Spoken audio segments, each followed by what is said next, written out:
Oke, selamat datang teman-teman di tempat kami.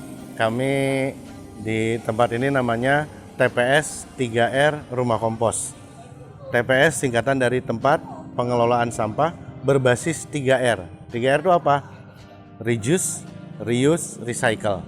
Jadi yang namanya tempat pengelolaan sampah berbasis 3R pasti akan ada yang namanya istilah Reduce, Reuse, dan Recycle.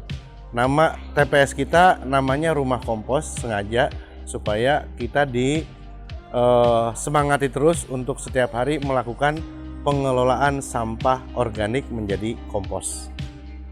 Jujur saja, betul penelitian-penelitian yang ada di tingkat nasional maupun internasional, ternyata di lingkungan kita juga di sini itu hampir 40% itu hampir 60% sampahnya sampah organik, bekas makanan. Itu paling banyak.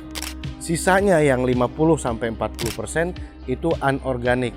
Mungkin bekas bungkus makanan, plastik, kardus-kardus, kertas, dan kayak styrofoam kayak gitu. Itu banyak sekali.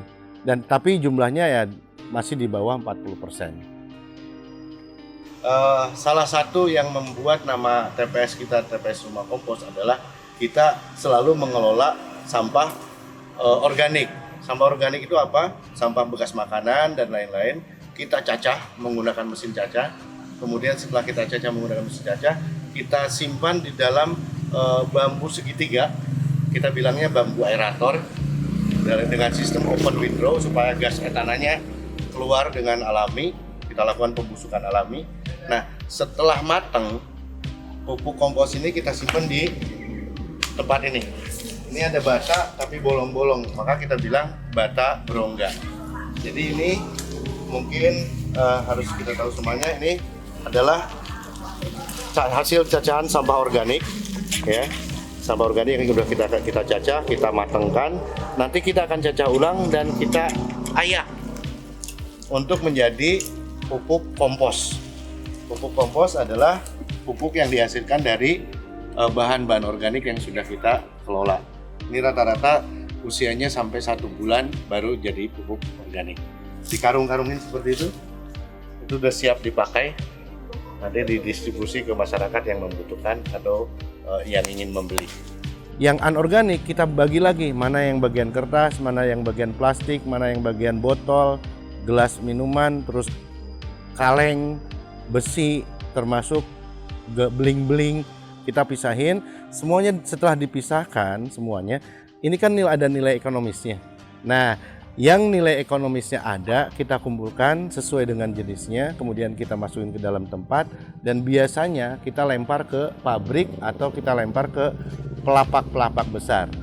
Nah, nanti mereka akan mengolah bahan-bahan plastik ini menjadi bahan-bahan lain.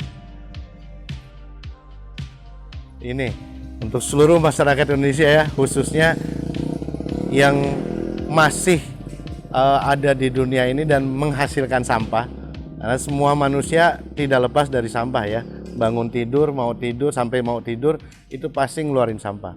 Saya pesan kepada semuanya, tolong jaga kebersihan, jaga lingkungan.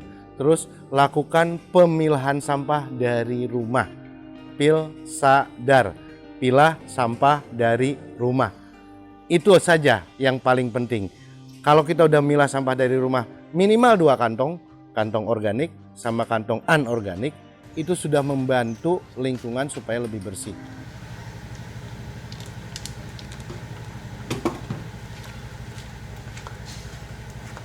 Buat mereka yang buang sampah sembarangan, saya nggak tahu apakah otak Anda ketinggalan, kebuang juga.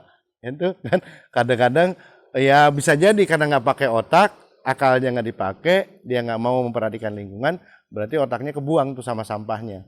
Nah, dia udah nggak jadi manusia lagi, jangan-jangan.